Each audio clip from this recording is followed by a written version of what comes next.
एक अमीर लड़की को स्कूल में गरीब परिवार पर निबंध लिखने को कहा गया। जरा गौर फरमाइए लड़की ने क्या लिखा। एक गरीब परिवार था, पिता गरीब, माँ गरीब, बच्चे गरीब। परिवार में 4 नौकर थे, वो भी गरीब। स्कॉर्पियो कार थी, वो भी टूटी हुई थी। उनका गरीब ड्राइवर बच्चों को उसी टूटी कार में स्कूल छोड़ के आता था। बच्चों के पास पुराने एप्पल आईफोन 8 मोबाइल थे। बच्चे हफ्ते में सिर्फ 3 बार ही ताज होटल में खाना खाते थे, बाकी दिन घर पर ही खाते थे। घर में सिर्फ 2 ही एसी थे और वो भी सेकेंड हैंड। सारा परिवार बड़ी मुश्किल से ऐश कर रहा था।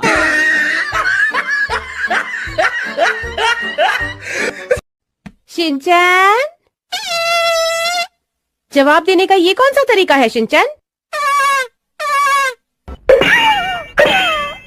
मैं तुम्हारा क्या करूं? तुम हमेशा मेरा टाइम और पैसे बर्बाद करते रहते हो। क्या तुम स्कूल जाने के लिए टाइम से तैयार नहीं हो सकते? तुम टाइम से तैयार नहीं हो सकती। मैं उससे नहीं तुमसे बात कर रही हूँ।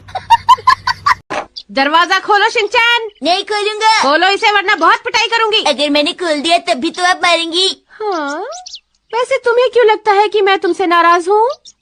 क्योंकि मैंने फ्रिज से जूस निकाला, उसे पिया और बोतल में पानी भर दिया।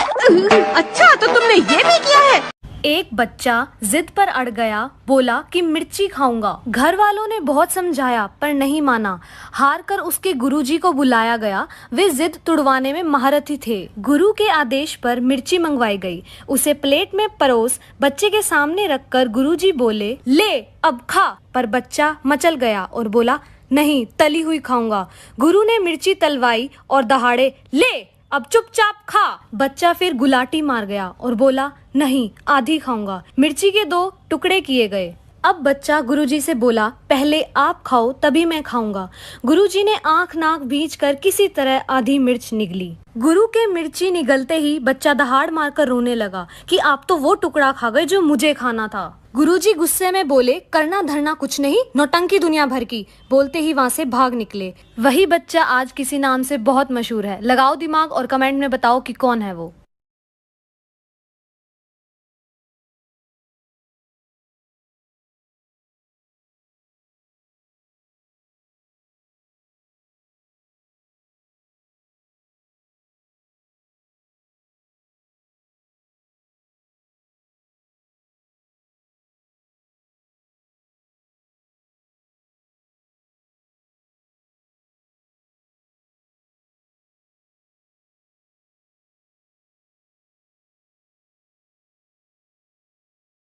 एक बार कल्लू मार्केट में आता है जहाँ एक अंकल जादुई कारपेट बेच रहे थे, लेकिन कल्लू को उस जादुई कारपेट पर यकीन नहीं होता है, इसलिए वो अंकल उस कारपेट के फोटो कल्लू को दिखाते हैं। ये देखकर कल्लू खुश होकर वो अंकल को पैसे देता है, लेकिन वो अंकल कहते हैं इतने पैसों में कुछ नहीं होगा, मुझे और दो। फिर कल्लू बहुत सारे पैसे वो अंकल को देकर एक कारपेट ले लेता है, जिसके बाद कल्लू उस कारपेट को वहीं जमीन पर बिछाकर उस पर बैठ जाता है, लेकिन वो कारपेट नहीं उड़ती है। तभी वो अंकल नो रिफंड का बोर्ड लगाकर हंसने लगते हैं। फिर कल्लू रोने लगता है, लेकिन तभी वो कारपेट अचानक से उड़ने लगती है। ये देखकर वो अंकल चौंक जाते हैं और कल्लू को हटाकर खुद ही कारपेट पर बैठकर उड़ने लगते हैं, लेकिन आगे अंकल के साथ बहुत गजब हो गया। इसके बाद हम देखते हैं कि उस कारपेट को तो 2 शरारती एलियंस ऊपर खींच रहे थे और अंकल के साथ जो हुआ वो आप खुद ही देख लो।